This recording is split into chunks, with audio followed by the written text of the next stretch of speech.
Chapter का नाम है financial service organisation. Financial service organisation जो कि जिनका मेजर बिजनेस फाइनेंस का होता है, एनबीएफसीज, बैंकिंग सेक्टर, बेसिकली ये फाइनेंशियल सर्विसेज देते हैं। हम और जितनी भी कोई भी कंपनी है या कोई भी ऐसा इंस्टीट्यूशन है उसके बारे में बात करेंगे। क्लियर है? समझ आ गई मेरी बात?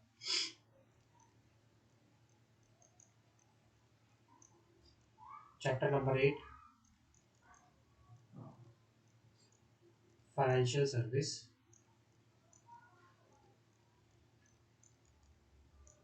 ऑर्गेनाइजेशन। इसमें बेसिकली हम क्या क्या पढ़ेंगे? इसमें सबसे पहले बात करेंगे एनबीएफसी क्या होता है, non banking financial company. NBFC को बनाने के लिए क्या क्या एलिजिबिलिटी रिक्वायरमेंट है, रजिस्ट्रेशन कैसे होता है, वो सारा। दूसरा हम बात करेंगे house finance company, housing finance company के बारे में। तीसरा हम बात करेंगे जो ये होम लोन वगैरह देती है हाउसिंग फाइनेंस कंपनी। तीसरा हम बात करेंगे असेट रिकंस्ट्रक्शन कंपनी। चौथा हम बात करेंगे micro finance institution, micro finance institution. Nidhi company क्या होती है वो बात करेंगे, Nidhi company. And chit chit fund क्या होते हैं, इनके बारे में हम बात करेंगे। क्लियर है? समझ आ गई हमें क्या क्या बात करनी है। एनबीएफसी क्या होता है, हाउस फाइनेंस कंपनी क्या होता है, एसेट रिकंस्ट्रक्शन कंपनी क्या होता है, माइक्रो फाइनेंस इंस्टीट्यूशन क्या होता है, निधि कंपनी क्या होता है, चिट फंड क्या होता है, इसके बारे में हम पूरा अपनी इस क्लास के अंदर डिस्कशन करेंगे। क्लियर है? समझ आ गया?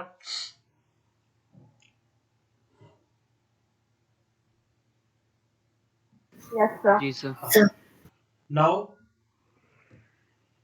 बात करते हैं आगे।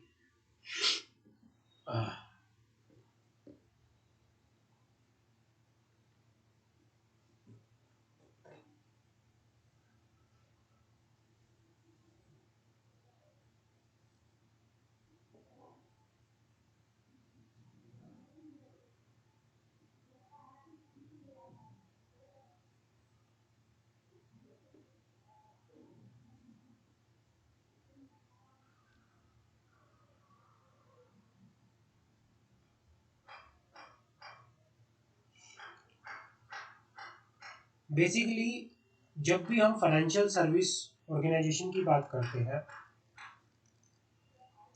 फाइनेंशियल सर्विस ऑर्गेनाइजेशन, हमें सबसे पहले किन किन चीज़ों को ध्यान रखना होता है।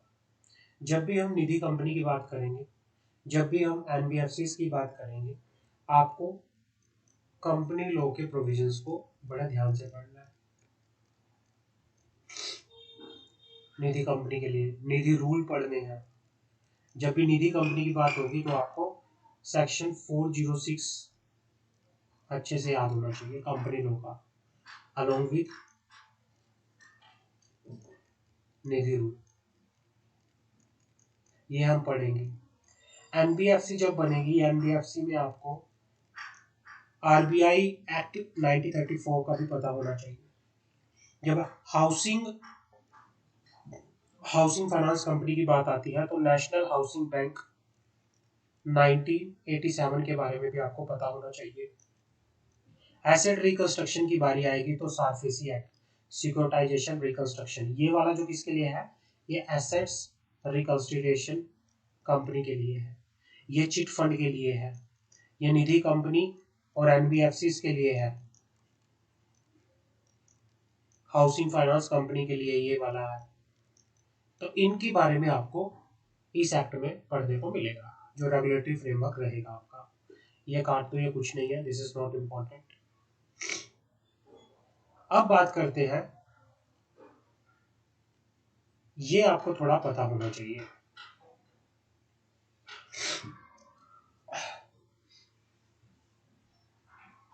अगर मैं फाइनेंशियल सर्विस ऑर्गेनाइजेशन स्ट्रक्चर की बात करूं इंडिया में, तो क्या क्या किस तरह से स्ट्रक्चर रहता है।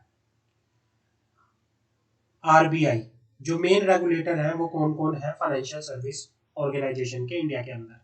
जो मेन रेगुलेटर, अगर रेगुलेटर की मैं बात करूं, रेगुलेटर्स के अंदर फाइनेंशियल सर्विस ऑर्गेनाइजेशन में आरबीआई आता है, एमसीए आता है, ministry of corporate affair, state registrar of chit fund आता है, state registrar of chit fund आता है, नेशनल हाउसिंग बैंक आता है, IRDA insurance regulatory development authority आता है, और सेबी आता है। ये रेगुलेटर है फाइनेंशियल सर्विस ऑर्गेनाइजेशन के रेगुलेटर। जैसे अगर मैं एनबीएफसी की बात करूं, national non banking financial company, non banking financial company की बात करूं तो एनबीएफसी का रेगुलेटर कौन है, आरबीआई है। निधि कंपनी का रेगुलेटर कौन है, एमसीए है। चिट फंड का रेगुलेटर कौन है, state regulator registrar of chit fund है। हाउसिंग फाइनेंस कंपनी का रेगुलेटर कौन है, national housing bank. Insurance company का रेगुलेटर कौन है, आईआरडीए। और जो ये मर्चेंट बैंकर होते हैं, ब्रोकर होते हैं, वेंचर कैपिटल फंड होते हैं, इनके रेगुलेटर कौन है, सेबी है। अब मैं बात करूं, एनबीएफसी के अंडर काफी तरह की कंपनी आती है। जैसे आईसी मतलब investment company, AFC asset finance company, LC loan company, IFC infrastructure finance company, CIC core investment company, MGC mortgage guarantee company, IDF infrastructure debt fund, MFI micro finance institution, NOFHC non operative financial holding company. तो ये पूरा आपको diagram जो है ये आपको पता होना चाहिए। एक फाइनेंशियल जो सर्विस ऑर्गेनाइजेशन है इंडिया में, उनका स्ट्रक्चर कैसे होता है, उनके हर एक उसमें रेगुलेटर कौन कौन है, ये आपको पता होना चाहिए। समझ आ गए, क्लियर है।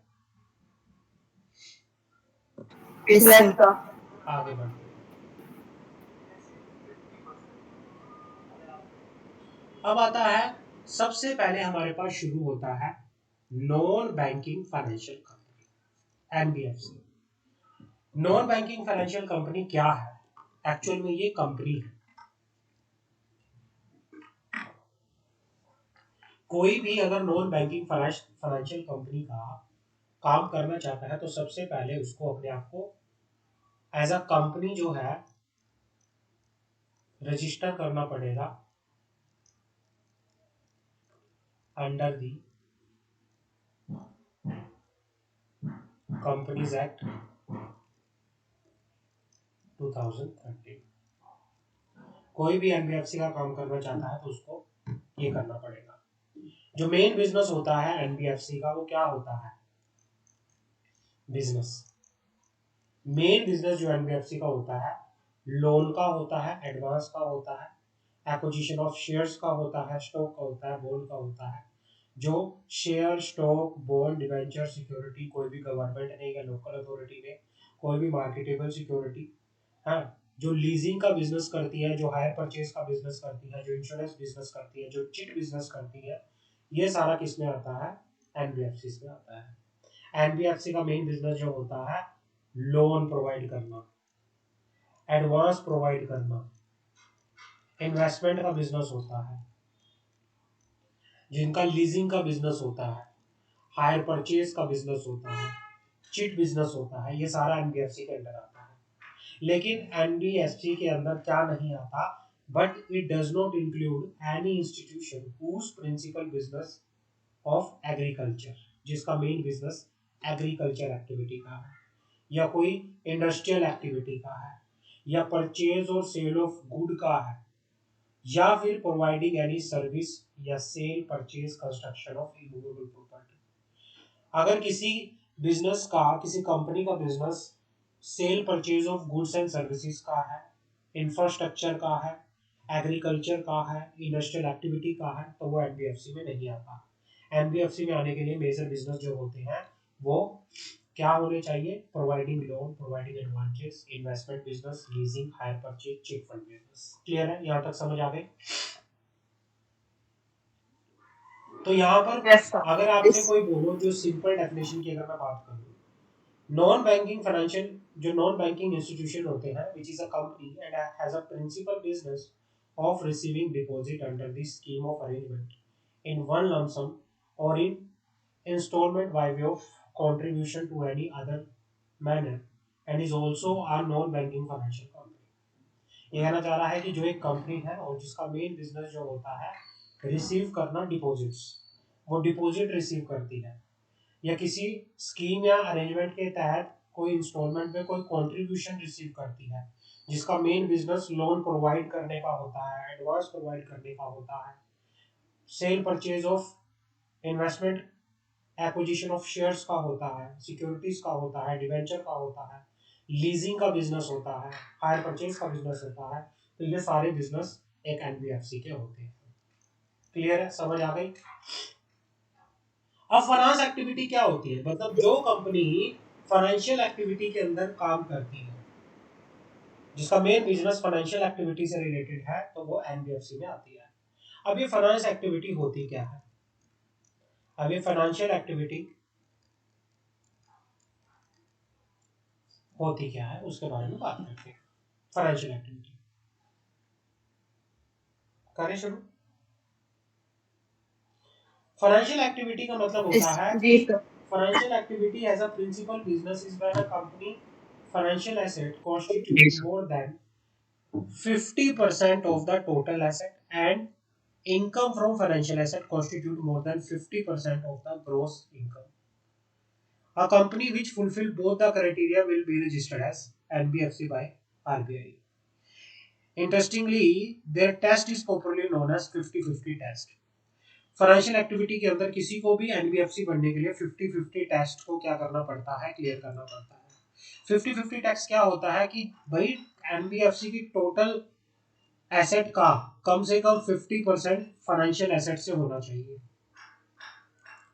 टोटल एसेट का फाइनेंशियल एसेट कम से कम 50% होना चाहिए और उसकी टोटल इनकम का कम से कम जो है इनकम कहां से आना चाहिए, उसका फाइनेंशियल एक्टिविटी से आना चाहिए।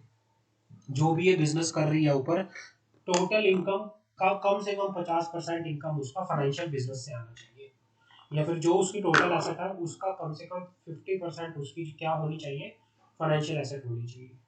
अगर कोई भी कंपनी ये क्या करती है, ये कंडीशन फुलफिल करती है, तो वो अपने आप को एज एनबीएफसी क्या कर सकती है, रजिस्टर करा सकती है। समझ आ गई?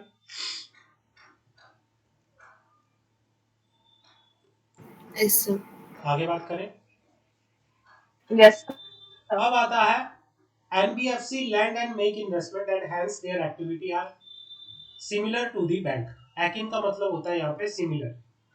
भाई जिस तरह से बैंक एक्सेप्ट करता है, विड्रॉ करता है, डिपॉजिट करता है, जिस तरह से, ऐसे ही एनबीएफसी का काम होता है। लेकिन कुछ बैंक से अलग इसमें डिफरेंसेस होते हैं। Difference between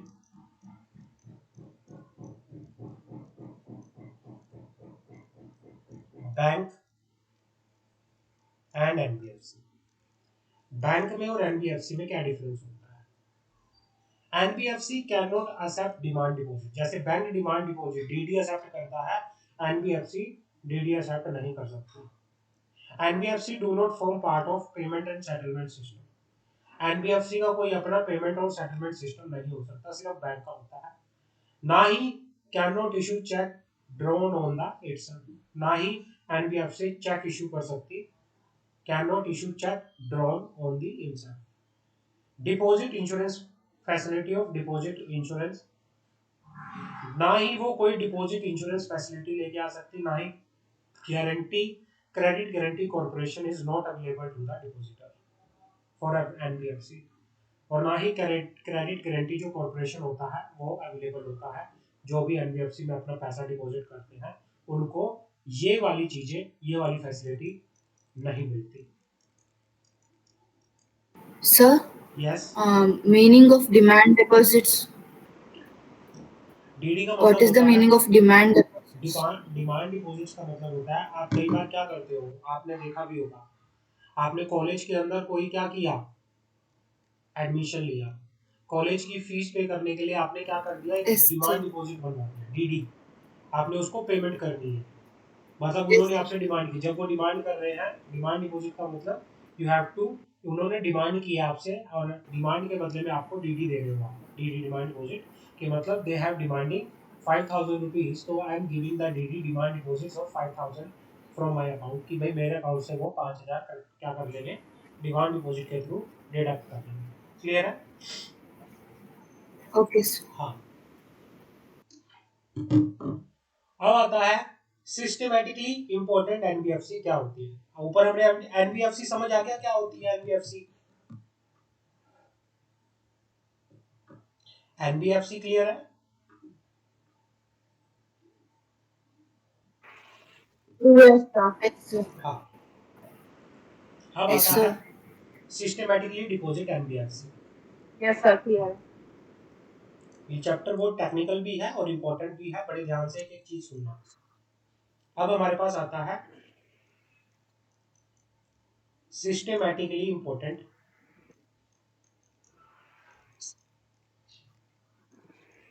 NBFC. कौन सी होती है एनबीएफसी सिस्टमैटिकली इंपॉर्टेंट? वो एनबीएफसी जिनका टोटल एसेट, वो एनबीएफसी जिनका टोटल एसेट, एक मिनट तबीयत ठीक नहीं है यार। वो एनबीएफसी जिनका टोटल एसेट जो है 500 करोड़ का हो या फिर उससे ज्यादा का है, as per the last audit balance sheet, are consider systematically important NBFC.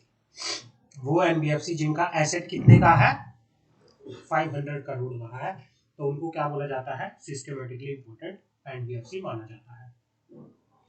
The rationale for such classification is that the activity of such NBFC will have a bearing on the financial stability of the overall economy. इनको systematically important क्यों माना जाता है? क्योंकि यार इतनी बड़ी NBFC है, इनकी एसेट 500 करोड़ की है, तो इनका हमारी इंडियन इकोनॉमी के अंदर एक अलग क्या रहता है, रोल रहता है। तो इनको ये बताया जाता है कि ये एनबीएफसी हमारी इकोनॉमी के लिए क्या है, मोस्ट इंपॉर्टेंट है।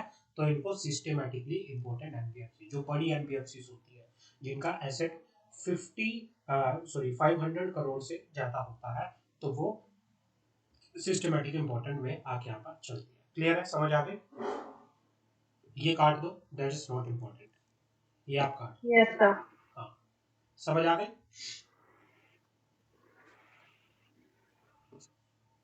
जी सर। यहां से बात करते हैं। In November 2014, the entire regulatory framework has reviewed with a view to transition over the time to an activity based regulation NBFC of the NBFC की मतलब क्या है, NBFC को 2014 में रेगुलेट करने के लिए प्रॉपरली लोगों को पूरे का पूरा क्या किया गया, रिव्यू किया गया। उसके बाद as a first step in the direction certain changes to the regulatory framework are so to be made. और उसके बाद क्या हुआ, 2014 के बाद एनबीएफसी से रिलेटेड जितने भी रेगुलेशंस थे उनमें क्या किया गया, कुछ चेंजेस किए गए। सबसे पहले address risk whenever they exist, NBFC के अंदर कितना रिस्क है उसको भी चेक किया गया। Address regulatory gap and arbitrage arising from the different regulation both the sector as well as financial institution। ये कहना चाह रहा है कि भाई सबसे पहले address risk whenever there exist, जो भी रिस्क है तो उनको एड्रेस करना। दूसरा एड्रेस रेगुलेटरी गैप, कि भाई जो भी रेगुलेटरी गैप है, कि भाई जो भी रेगुलेटरी गैप है कि जहां पर रेगुलेशन ढंग से फॉलो नहीं हो रहे, उनको भी एड्रेस किया जाना। And arbitrage arising from different regulation both within the sector as well as financial institution. Harmonise करना, सिंप्लीफाई करना रेगुलेशंस को to facilitate a smoother compliance culture among the NBFCs. कि भाई जो एनबीएफसीज के रेगुलेशंस हैं उनको क्या करना, हार्मोनाइज करना, सिंप्लीफाई करना, स्ट्रेंथ करना गवर्नेंस स्टैंडर्ड्स को। तो ये कहना चाह रहा है कि 2014 के अंदर क्या हुआ था, पूरे का पूरा रेगुलेशन हमारा क्या हुआ था, रिव्यू हुआ था और उसके बाद कुछ चेंज हुआ जिसमें रिस्क को एड्रेस किया गया, रेगुलेटरी गैप को एड्रेस किया गया, हार्मोनाइज किया गया, सिंप्लीफाई किया गया रेगुलेशंस को, और जो भी गवर्नेंस के स्टैंडर्ड थे उनको स्ट्रेंथ किया गया। यहाँ तक क्लियर है? कोई डाउट?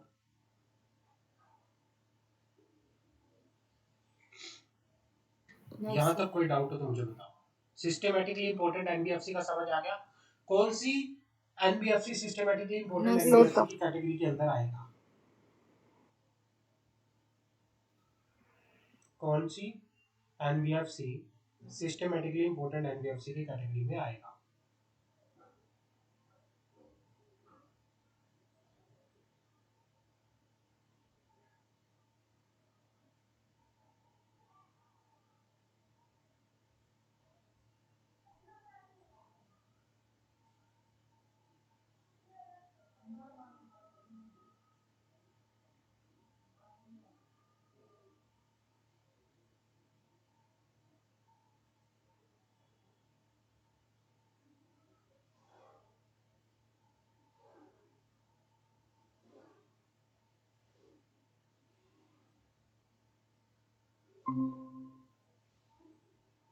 हाँ जी, कौन सा सिस्टमेटिकली इंपॉर्टेंट एनबीएफसी की कैटेगरी में आएगा? बताओ यार, आप बोल ही नहीं रहे लोग यार। मेरी आवाज आ रही है आप लोगों को?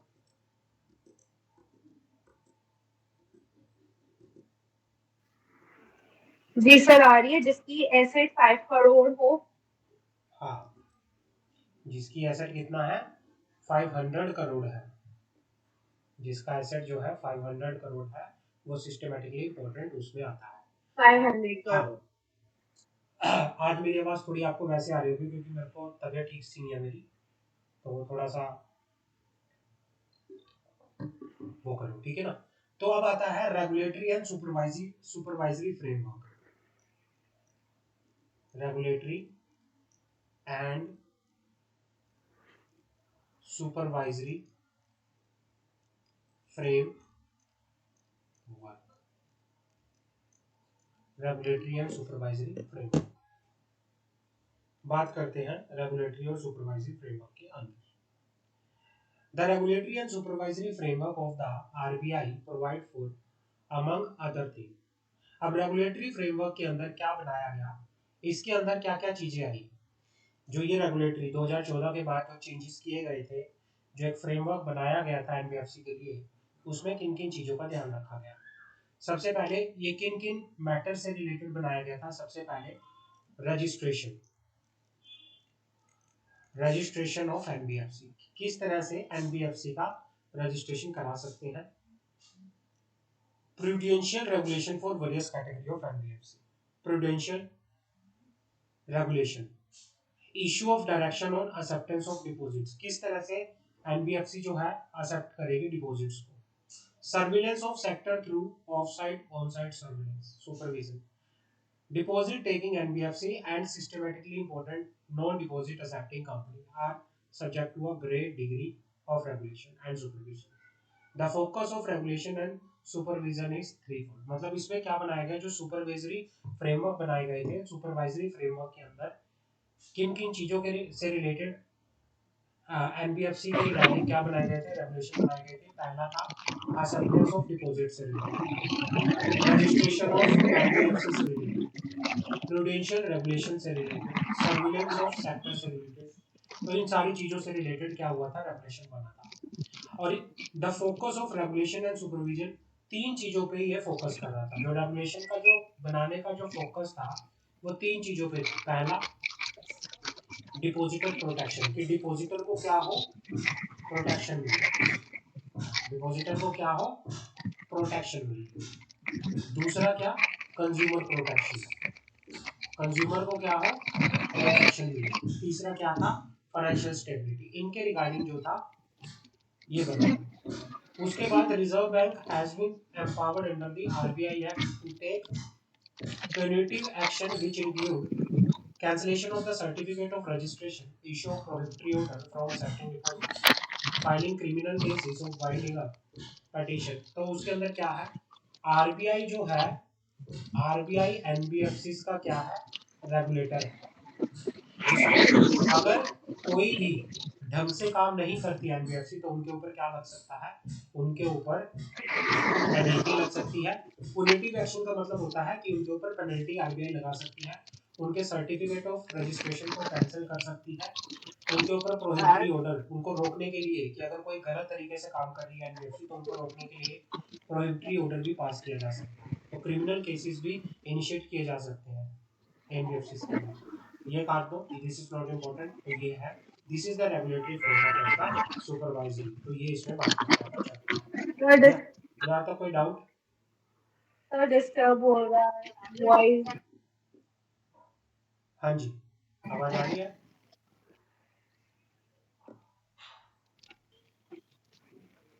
जी सर, आपकी आवाज आ रही है, पीछे से सौरभ का माइक डिस्टर्ब कर रहा है सर। अच्छा सौरभ यार माइक बंद कर लो।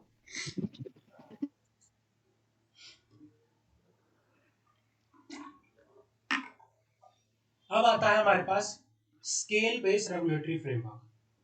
स्केल का मतलब होता है जैसे small scale, medium scale company होती है, ऐसे ही एनबीएफसी का भी एक स्केल बनाया गया है।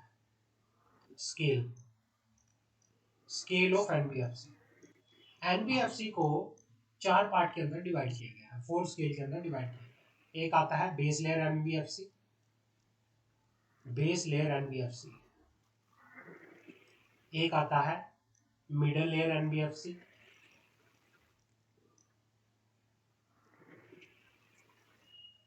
एक आता है upper layer NBFC,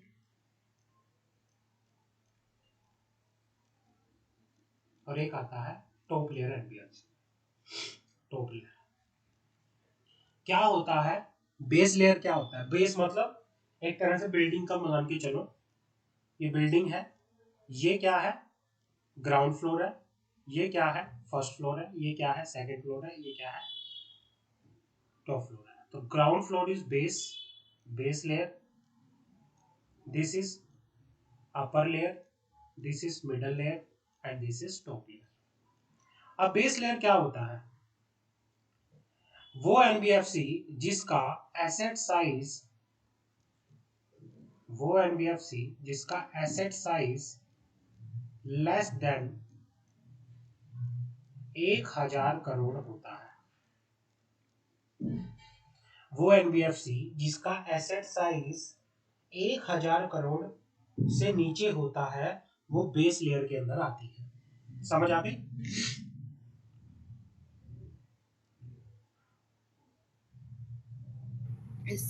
ji sir. The base layer shall comprise of non-deposit NBFC below the asset size of 1000 crore. Peer-to-peer lending frame, peer-to-peer lending platform, account aggregator, non-operating financial holding company, and NBFCs. Not available public fund, not having any customer interface. क्या होता है? ऐसी NBFC ना तो public से कोई fund ले सकती, ना ही इनका कस्टमर के साथ कोई लिंक होता। इन बेस लेयर एनबीएफसी का ना तो ये पब्लिक से क्या कर सकती, फंड ले सकती, और ना ही इनका क्या होता है, NBFC not available, availing public fund and not having any customer interfere, ना ही इनका कोई कस्टमर इंटरफेयर होता है। समझ आ गई? दूसरा आता है मिडल, वो एनबीएफसी जिनका एसेट साइज कितना होता है? 1000 करोड़ से ऊपर का होता है, वो एनबीएफसी जिनका asset size above 1000 crore. Clear है? और ये एनबीएफसी क्या काम करती हैं? ये एनबीएफसी काम करती हैं stand alone primary dealer, infrastructure debt fund, core investment company, house finance company, infrastructure finance company. Middle layer के अंदर कौन कौन सी एनबीएफसी आती है? जिनका मेन बिजनेस इंफ्रास्ट्रक्चर फाइनेंस का होता है, हाउस फाइनेंस का होता है, कोर इन्वेस्टमेंट कंपनी का होता है, इसके अंदर ये आती है। अपर लेयर के अंदर कौन आता है? Upper layer comprise of those NBFC which require enhanced regulatory supervision. भाई ये वो होती हैं जब top 10 eligible NBFC in their asset size shall always reside in the upper layer. इसके अंदर जो टॉप 10 एनबीएफसी होगी वो आएगी, टॉप 10। इसमें आती है एनबीएफसी जिनका एसेट साइज 1000 करोड़ से नीचे होता है। इसके अंदर आती है जिनका एसेट साइज 1000 करोड़ से ऊपर होता है। अपर लेयर के अंदर वो पूरी एनबीएफसी सेक्टर की सबसे टॉप 10 एनबीएफसी जो होती है वो अपर में आती है। और टॉप लेयर क्या होता है? टॉप लेयर एम्प्टी होता है, खाली होता है। टॉप लेयर खाली होता है। This layer can be populated in the reserve bank is opinion that there is a substantial increase in the potential system risk from the specified NBFC in the upper layer. Such NBFC shall be moved to the top layer. कई बार क्या होता है, अगर जो ये NBFC होती है upper layer के अंदर, अगर इनमें से किसी एक एनबीएफसी के अंदर सिस्टेमैटिक रिस्क बहुत ज्यादा हो जाए, अगर अपर लेयर के अंदर जो एनबीएफसी होती है उनमें सिस्टेमैटिक रिस्क अगर ज्यादा हो जाए तो उसको टॉप लेयर में डाल दिया जाता है, अदरवाइज ये खाली होती है। समझ आ गई?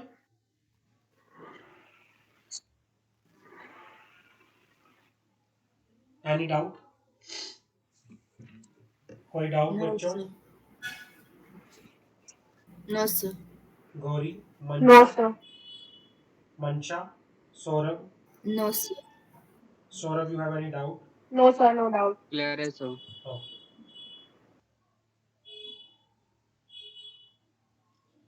Types category of NBFC.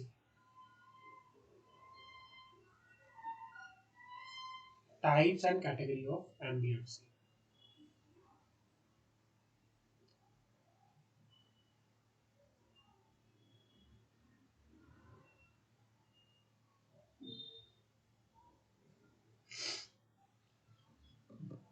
तीन पार्ट्स के अंदर इसको डिवाइड किया गया है।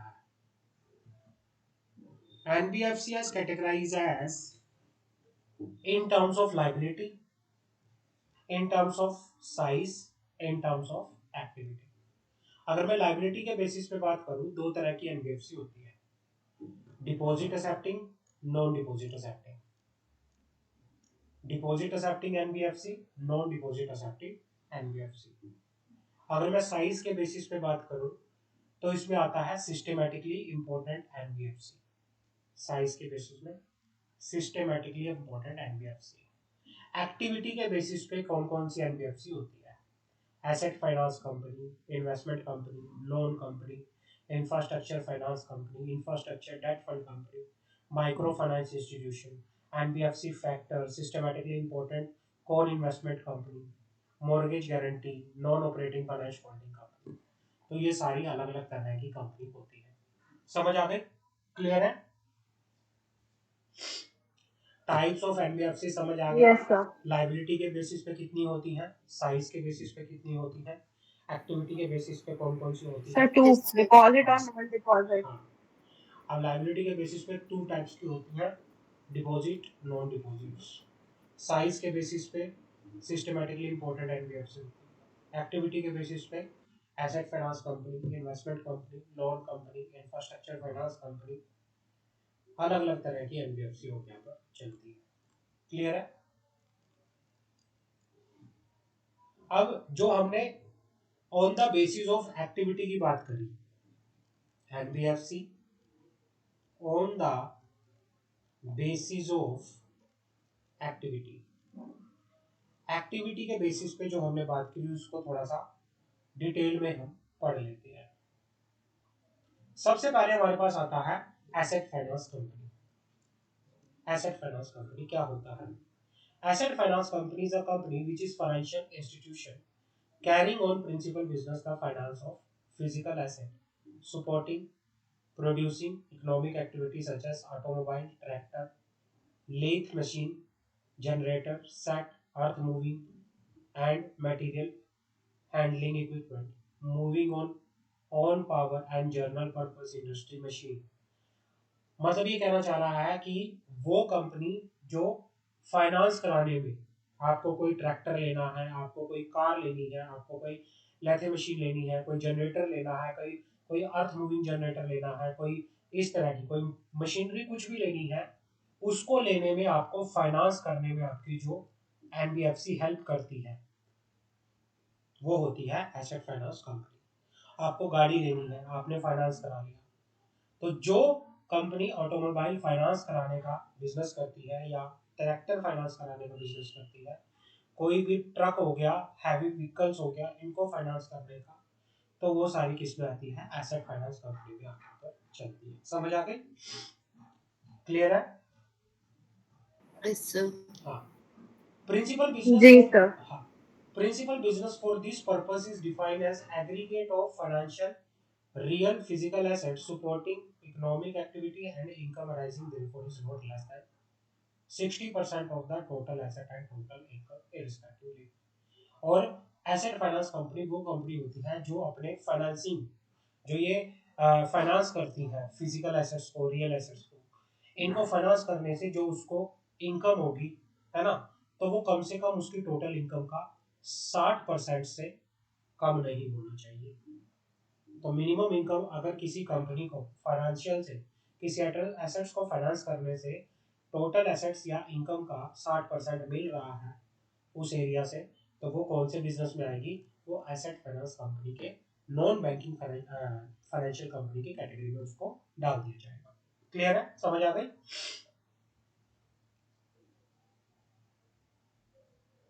इन्वेस्टमेंट कंपनी क्या होती है? इन्वेस्टमेंट कंपनी वो होती है जिसका मेन बिजनेस होता है एक्विजिशन ऑफ सिक्योरिटी। अब सिक्योरिटी शेयर भी हो सकता है, स्टॉक भी हो चल सकता है, डिवेंचर भी हो सकता है, और भी कई तरह की सिक्योरिटी हो सकती है। तो लेकिन जिसका मेन बिजनेस क्या है? Acquisition of security, acquisition of securities. Clear है? समझ आ गई? Yes sir. हाँ, आगे बढ़े। अब हमारे पास आता है point G number sir. 3, loan company.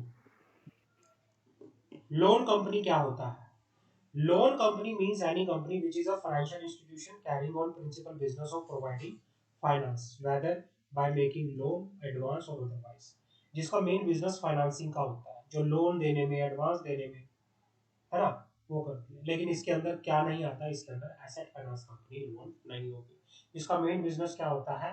Landing का होता है, जो लोन देती है, एडवांस देती है, वो होती है लोन कंपनी। चौथा आता है infrastructure finance company. Infrastructure finance company एक एनबीएफसी होती है which deploy at least 75% of total asset into infrastructure loan। Infrastructure loan जैसे किसी को बिल्डिंग बनानी है, किसी को कोई कंस्ट्रक्शन करनी है, रोड बनाना है, और उसको कंस्ट्रक्शन उस बिजनेस को करने में, उसका इंफ्रास्ट्रक्चर को बनाने के लिए जो लोन कंपनी कोई देती है, तो वो होती है एनबीएफसी, इंफ्रास्ट्रक्चर फाइनेंस कंपनी, जो अपने टोटल एसेट का 75% यूज करती है इंफ्रास्ट्रक्चर लोन देने में। जिसके मिनिमम नेट ओन फंड होते हैं 300 करोड़ की, जिसकी मिनिमम क्रेडिट रेटिंग होती है ए, एंड जिसका सी आर ए आर है 15%, तो वो क्या होता है? Infrastructure finance company. क्लियर है?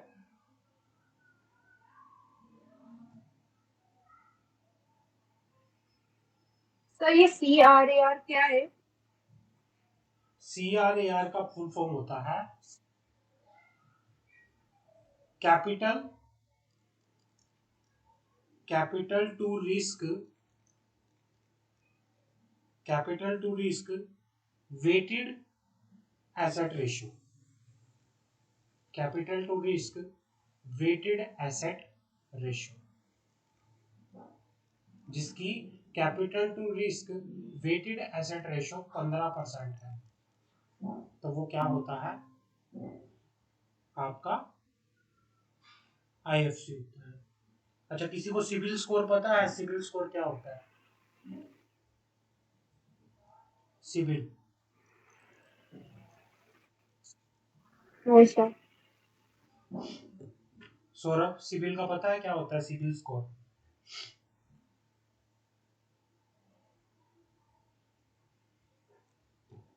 सिविल का मतलब होता है, सर जब हम लोन लेते तो उस टाइम पे ही चेक किया जाता है कि हमारा सिविल स्कोर क्या है, अगर अच्छा होता तो लोन प्रोवाइड कर देते हैं। हाँ,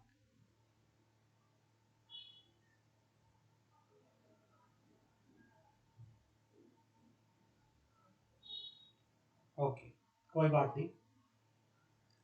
आप सिविल स्कोर का मतलब होता है कि जैसे आप लोन के लिए अप्लाई करते हो, मैक्सिमम जो होता है 900 होता है। जितना सिविल स्कोर आपका अच्छा होगा उतना ही आपको लोन मिलने के चांसेस बेटर होंगे। अच्छा सिविल स्कोर माना जाता है 750 से लेके 800 या उससे ऊपर। मिनिमम अच्छा जो होना चाहिए, कम से कम 750 होना चाहिए एक अच्छा लोन लेने के लिए। हमेशा ट्राई करना अपने सिविल स्कोर को, अभी आप स्टूडेंट हो लेकिन अपनी फाइनेंशियल मैनेजमेंट बड़े अच्छे से रखना, क्योंकि फ्यूचर के अंदर बहुत कुछ करना है, बहुत चीज़ें करनी है। तो अभी से फाइनेंशियली अपने आप को थोड़ा सा कंसीडर करके चलना। बिल्कुल फाइनेंशियली कैसे, आपके पास कोई पैसा है, इन्वेस्ट करके चलो, इन्वेस्टमेंट करके चलो। कहीं से अगर कोई ईएमआई पे कोई गैजेट ले रखा है, आपने ईएमआई करवा रखी है, कोई ईएमआई पे फ़ोन ले रखा है, कोई लैपटॉप ले रखा है, कोई दूसरी ईएमआई पे कर रहे हो, आपने खुद की ईएमआई बनवा रखी है, प्लीज़ टाइम पे करो ईएमआई को। अगर ईएमआई को टाइम पे नहीं करोगे, आपका सिविल स्कोर बेकार होता जाएगा। आने वाले टाइम में आपको बैंक वगैरह लोन भी नहीं देंगे। अगर आपको किसी काम को करने के लिए लोन लेना है, आपको नहीं मिलेगा। अगर आपको कोई आगे जाके कोई क्रेडिट फैसिलिटी लेनी है, आपको नहीं मिलेगी। तो अपने सिविल स्कोर को चेक करो। पॉलिसी बाजार पे सिविल स्कोर आप अपना चेक कर सकते हो, अगर आपने कहीं से लोन लिया। अगर सिविल स्कोर को कैसे बनाना है, सिविल स्कोर को बनाने के लिए आप